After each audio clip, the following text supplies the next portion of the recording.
चलिए अब बात कर लेते हैं छत्तीसगढ़ की राजधानी रायपुर की, जहां से बड़ी खबर सामने आ रही है। आज गृह मंत्री अमित शाह का छत्तीसगढ़ दौरा है। इस दौरान अमित शाह आज छत्तीसगढ़ में हुंकार भरेंगे, जहां आम सभा को संबोधित भी अमित शाह करने वाले हैं। वहीं संपर्क से समर्थन कार्यक्रम में शाह भाग लेंगे और साथ ही भिलाई और दुर्ग में शाह की आम सभा भी होने वाली है, जहां जनता को केंद्र सरकार की उपलब्धियों के बारे में अमित शाह बताते नजर आएंगे। तो देखिए, छत्तीसगढ़ के बाद ही मध्य प्रदेश के लिए गृह मंत्री अमित शाह रवाना हो जाएंगे, जहां मध्य प्रदेश में बालाघाट में जनसभा को संबोधित करते नजर आएंगे। तो छत्तीसगढ़ और मध्य प्रदेश दोनों में ही विधानसभा चुनाव होने हैं और इसी के मद्देनजर गृह मंत्री अमित शाह का ये दौरा काफी खास है।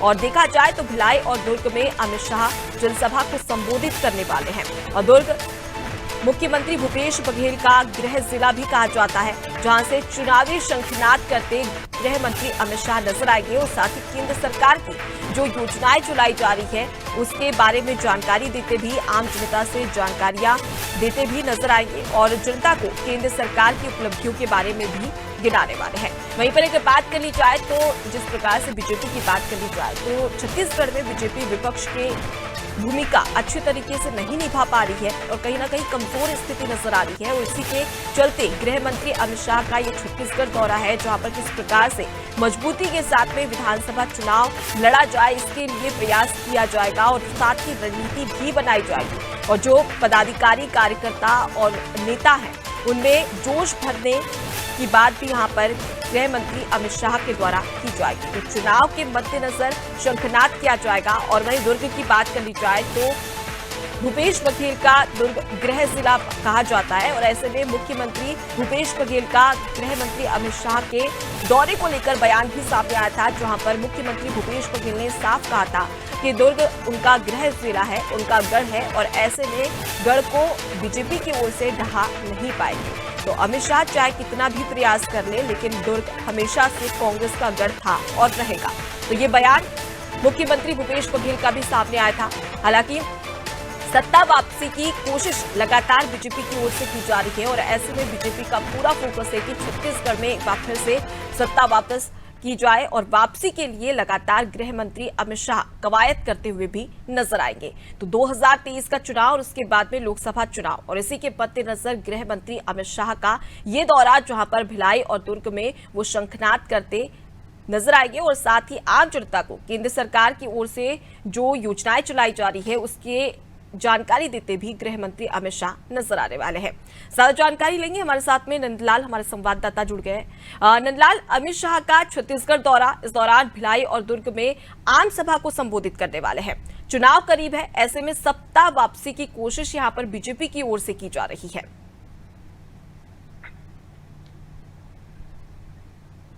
देखिए अनुपमा, ऐसा है कि चुनावी वर्ष है और लगातार केंद्रीय मंत्रियों का यहाँ पर छत्तीसगढ़ में दौरा देखने को मिल रहा है और आज जो है गृह मंत्री अमित शाह का जो यहाँ पर भिलाई दुर्ग में दौरा है। रायपुर एयरपोर्ट पहुंचेंगे वो और रायपुर एयरपोर्ट में जो है पदाधिकारी, नेता, मंत्री भी उनके स्वागत के लिए वहां रायपुर एयरपोर्ट में शामिल होंगे, वहां पर रहेंगे उनके स्वागत के लिए। वहां से वो दुर्ग भिलाई के लिए रवाना होंगे। भिलाई में उनका कार्यक्रम रखा गया है, भिलाई में भी वो सभा को संबोधित करेंगे। आम सभा रखा गया है, आम सभा को संबोधित करते हुए कार्यकर्ताओं में जोश भरने का काम कर रहे हैं।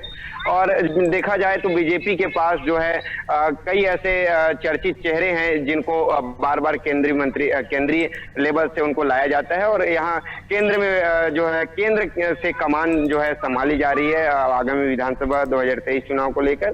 तो आज एक बड़ा सम्मेलन रखा गया है जिसमें प्रदेश भर से पूरे बीजेपी कार्यकर्ता और पदाधिकारी, नेता, मंत्री शामिल रहेंगे। इस कार्यक्रम के दौरान जो है लाभार्थी सम्मेलन लगातार जो है बीजेपी द्वारा चलाया जा रहा था। मुख्यमंत्री इस बार भी कई सवाल खड़े करते हुए नजर आते थे। मुख्यमंत्री ने यहाँ पर जो है भेंट मुलाकात का दौरा चालू किया था, तो इन्होंने प्रधानमंत्री के 9 वर्ष पूरे होने पर इन्होंने लाभार्थी सम्मेलन का कार्यक्रम रखा गया। लाभार्थी सम्मेलन लगातार प्रदेश अध्यक्ष अरुण साहू के द्वारा किया जा रहा है और प्रदेश भर में जो है 9 वर्ष पूरे हो गए हैं प्रधानमंत्री के। उसके जितने भी योजनाएं हैं, क्या क्या जो है उपलब्धियां हैं, उसको जनता के सामने लेकर आ रहे हैं और उसको अपनी उपलब्धियां गिना रहे हैं जनता को। को। तो कहीं ना कहीं ये चुनाव की रणनीतियां तैयार कर रहे हैं और जो है जनता के समक्ष जा रहे हैं, उपलब्धियां गिना रहे हैं। तो आज जो है ये बड़ा सभा है, बहुत अहम सभा है, जिसमें जो है गृह मंत्री अमित शाह आए हुए हैं और जो है दुर्ग देखा जाए और क्या बोल मुख्यमंत्री का जो है वो गृह निवास है और वो पाटन उनका क्षेत्र है, विधानसभा क्षेत्र है। तो कहीं ना कहीं काफी प्रभावशील रहेगा उनका दौरा। और यदि हम कांग्रेस की बात करें तो कांग्रेस ने भी इस पर पलटवार करते हुए कहा कि गृह मंत्री तो क्या प्रधानमंत्री और दिग्गज कई केंद्र से नेता आ जाए, कोई प्रभाव पड़ने वाला नहीं है हमारे विधानसभा चुनाव को लेकर। और हमारा गढ़ शुरू से रहा और हमेशा रहेगा, किसी प्रकार की कोई प्रभाव देखने को नहीं मिला, उन्होंने कहा। और साथ में आज जो है पद्मश्री जो है उषा बारले है वहां भिलाई में, उनसे भी उनके घर जाकर भिलाई में मुलाकात करेंगे गृह मंत्री अमित शाह और वहां से सीधे दुर्ग के लिए रवाना होंगे। दुर्ग में भी आम सभा का आयोजन रखा गया है, वहां पर भी जो है दिग्गज नेता जो है प्रदेश के महामंत्री और प्रदेश अध्यक्ष अरुण साव समेत तमाम दिग्गज नेता वहां भी मौजूद रहेंगे, कार्यक्रम को संबोधित करेंगे। अरुण साव भी साथ में रहेंगे। और अमित शाह का देखा जा रहा है तो लगातार पिछले समय भी दौरा रहा, अभी भी है, और जो है दौरा केंद्रीय मंत्रियों का लगातार देखने को मिल रहा है। अभी 30 तारीख को फिर से जो है राष्ट्रीय अध्यक्ष जेपी नड्डा का दौरा है बिलासपुर में जो है सभा को संबोधित करेंगे जो है जेपी नड्डा। और इस तरह से यदि देखा जाए विधानसभा चुनाव को लेकर तो कई ऐसे सवाल उठते हैं चेहरे को लेकर। विधानसभा चुनाव में किसके चेहरे पर चुनाव लड़ा जाए करके बीजेपी से यदि प्रश्न करते हैं तो बीजेपी के पास ऐसा छत्तीसगढ़ में कोई चेहरा नजर नहीं आता है जिनके चेहरे के नाम पर चुनाव लड़ा जाए। लेकिन कांग्रेस इसी पर तंज कसते हुए कहती है कि बीजेपी के पास ऐसा कोई चेहरा नहीं है, पूर्व जो है मुख्यमंत्री रमन सिंह के चेहरे पर तो चुनाव लड़ेगी नहीं, क्योंकि ऐसा विपक्ष का कहना है कि यदि पूर्व मुख्यमंत्री जो है डॉक्टर रमन सिंह के अगर कहीं चेहरे पर चुनाव लड़ती है तो वो 14 सीटों पर जो कि सिमट रह गई है बीजेपी, वो और भी कम होने के यहाँ पर आसार नजर आते हैं, ऐसा विपक्ष का कहना है। तो वहीं यदि कांग्रेस की बात करें विधानसभा चुनाव को लेकर तो कांग्रेस भी बिल्कुल जो है मुख्यमंत्री भूपेश बघेल के ही चेहरे पर दावे कर रही है कि हम उन्हीं के चेहरे पर चुनाव लड़ेंगे करके।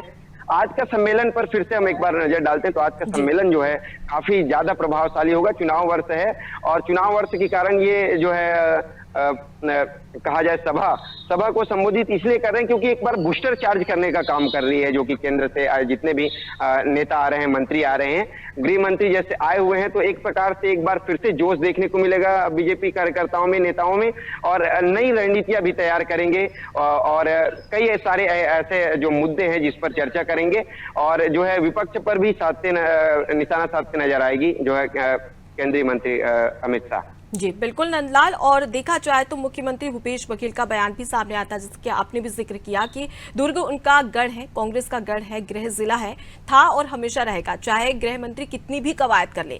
अगर हम बात करें बीजेपी इस वक्त छत्तीसगढ़ में विपक्ष में मौजूद है, लेकिन उसकी भूमिका साफ तौर पर नजर नहीं आ रही है। जहां तक के जो कार्यकर्ता और तमाम पदाधिकारी की बात करें तो वो उनका काफी सुस्त रवैया देखने को मिल रहा है। तो इसे चार्ज करने के लिए गृह मंत्री क्या मंत्र दे सकते हैं पदाधिकारी और कार्यकर्ताओं को? बिल्कुल फेरबदल की बात जो है लगातार जो है पार्टियों में देखने को मिल रही है। चुनावी वर्ष के कारण लगातार फेरबदल भी किया जा रहा है। कौन कार्यकर्ता, कौन नेता, कौन पदाधिकारी सक्रियता किसमें है, किसमें नहीं है, कौन से विधानसभा में कैसे कार्य चल रहा है और क्या कुछ वहां पर प्रतिक्रियाएं दे रहे हैं जो कि पदाधिकारी है वहां के, जो कि क्षेत्रीय विधायक हैं, उनके क्या कुछ गतिविधियां हैं उसको लेकर चर्चा की जा रही है। और रणनीतियां इसलिए तैयार कर रहे हैं क्योंकि इनके पास जैसे कि अगर देखा जाए तो मुद्दे बहुत कम देखने को मिलते हैं और जो सत्ता पर जो आसीन है उस पर कांग्रेस सरकार पर निशाना साधते नजर आती है। उन्हीं के जो है कामकाज को लेकर जो है हमेशा निशाना साधते नजर आ रही है। फिलहाल जो उनके कामकाज हैं राज्य सरकार के, उनके कामकाज को लेकर भी ये मुद्दा एक बना सकते हैं। जैसे कि अभी नरवा गरवा गुरुआ बारी को लेकर, जैसे ये छत्तीसगढ़ के 4 चिन्हारी को लेकर भूपेश बघेल जो है अपनी सत्ता पर आए हुए हैं और खासकर किसान आदिवासी और किसानों को लेकर, आदिवासियों को लेकर जैसे उनके हित पर कार्य कर रही है जैसे राज्य सरकार, उस पर खामियां निकालते हुए नजर आ रही है और जो है केंद्र सरकार की योजना जो है उसको बंद कर दिए हैं, नहीं चलाते हैं। केंद्र सरकार की योजना को चलाने को लेकर बात कही जा रही है। तो वहीं विपक्ष का भी कहना है कि जैसे कि जो है प्रदेश अध्यक्ष जो है, महिला प्रदेश अध्यक्ष जो है वंदना सिंह राजपूत, उन्होंने प्रेस कॉन्फ्रेंस करके कहा कि अमित शाह छत्तीसगढ़ दौरे पर जरूर आए लेकिन महिलाओं का अपमान न करें, ऐसा करके उनका प्रेस कॉन्फ्रेंस में कहना था। बिल्कुल, गृह मंत्री अमित शाह के दौरे को लेकर लगातार सत्ता पक्ष की ओर से आरोप भी लगाए जा रहे हैं और कई बार उन पर निशाना साधते हुए कई बार तंज भी कसा जा रहा है। लेकिन बहरहाल देखने वाली बात है कि दुर्ग में जब जनसभा अमित शाह करते नजर आएंगे तो किस प्रकार की कवायद वो करते नजर आएंगे और साथ ही जनता को साधने के लिए कौन सी बड़ी घोषणाएं इस दौरान बीजेपी की ओर से की जा सकती है, ये देखने वाली बात है। फिलहाल के लिए आप हमारे साथ में बने रहिए लाल, आगे भी आपसे जानकारी लेंगे। तो गृह मंत्री अमित शाह का छत्तीसगढ़ दौरा है, जहां भिलाई और दुर्ग के दौरे पर इस दौरान रहेंगे और जनता को साधने का प्रयास यहां पर गृह मंत्री अमित शाह के द्वारा किया जाएगा। तो वहीं पर सत्ता पक्ष की बात कर ली, कांग्रेस की बात कर ली जाए तो उस पर निशाना साधते भी गृह मंत्री नजर आने वाले हैं। हालांकि वहीं अगर बात कर ली जाए तो मुख्यमंत्री भूपेश बघेल ने साफ तौर पर कह दिया है कि गृह मंत्री कितनी भी कोशिश कर ले लेकिन छत्तीसगढ़ में सत्ता वापसी बीजेपी की ओर से नहीं की जा सकती है, क्योंकि लगातार कोशिश की जा रही है राज्य सरकार की ओर से कि हर वर्ग को साधा जाए। इसलिए कांग्रेस की ओर से भी चुनाव की तैयारियां तेजी से की जा रही है। हालांकि गृह मंत्री अमित शाह इस दौरान कौन सी घोषणा करने वाले हैं और पदाधिकारी और कार्यकर्ताओं को किस प्रकार से चार्ज करेंगे और क्या बीजेपी सत्ता वापसी कर पाएगी, ये एक बड़ा सवाल है।